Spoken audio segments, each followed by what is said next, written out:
এই মুহূর্তে আমরা নজর রাখবো আরও একটি গুরুত্বপূর্ণ প্রশ্নপত্রের দিকে।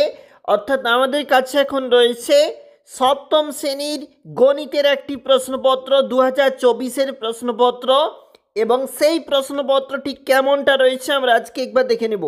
খুব অল্প সময়ের ব্যবধানে একবার দেখব, যেখানে কিন্তু বলা রয়েছে দেখো 1×10 অর্থাৎ MCQ 10টি প্রশ্নপত্রের জন্য মার্কস নির্ধারণ করা রয়েছে। তোমরা অবশ্যই দেখবে প্রশ্নপত্রগুলি। উত্তরপত্র অবশ্যই নিজেরা প্রস্তুত করবে।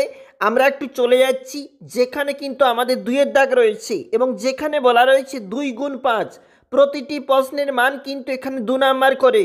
তোমাদের নির্ধারিত 5টি প্রশ্নপত্র কিন্তু এখানে উত্তর দিতে হবে বলা রয়েছে। একটু নিচে চলে যাব, নিচে কিন্তু একটা চিত্র রয়েছে আমরা দেখতে পাচ্ছি, এবং এর ঠিক নিচে যেখানে প্রশ্নপত্র রয়েছে দেখো পরের যে পেজটা, 3টি প্রশ্নের উত্তর দাও 3×3 অর্থাৎ 9 নাম্বার রয়েছে কিন্তু এই অংশটাতে। একটু নিচে যাব, যেখানে 4 দাগের প্রশ্নপত্র নিম্নলিখিত প্রশ্নগুলির উত্তর দাও 3টি বলা রয়েছে, এবং প্রতিটি প্রশ্নের মান কিন্তু রয়েছে 5 নাম্বার করে।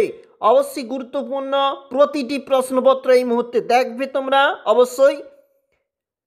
একটু নিচে চলে যাব, যেখানে আমাদের পরবর্তী যে প্রশ্নপত্র বলা রয়েছে দেখো উৎপাদকে বিশ্লেষণ করো। 5 দাগের যে অঙ্ক বলা রয়েছে 2 অর্থাৎ এখানে 3 নাম্বার করে রয়েছে প্রতিটি প্রশ্নপত্র। উৎপাদকে বিশ্লেষণ করো থাকতে ভিভিআই রয়েছে, অবশ্যই কিন্তু দেখবে।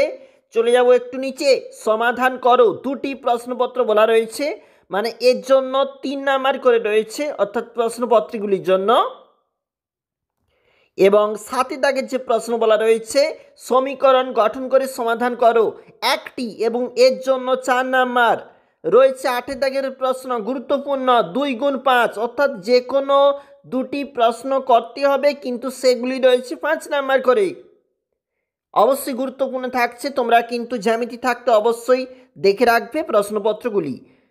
সপ্তম শ্রেণী গণিতের প্রশ্ন 2024।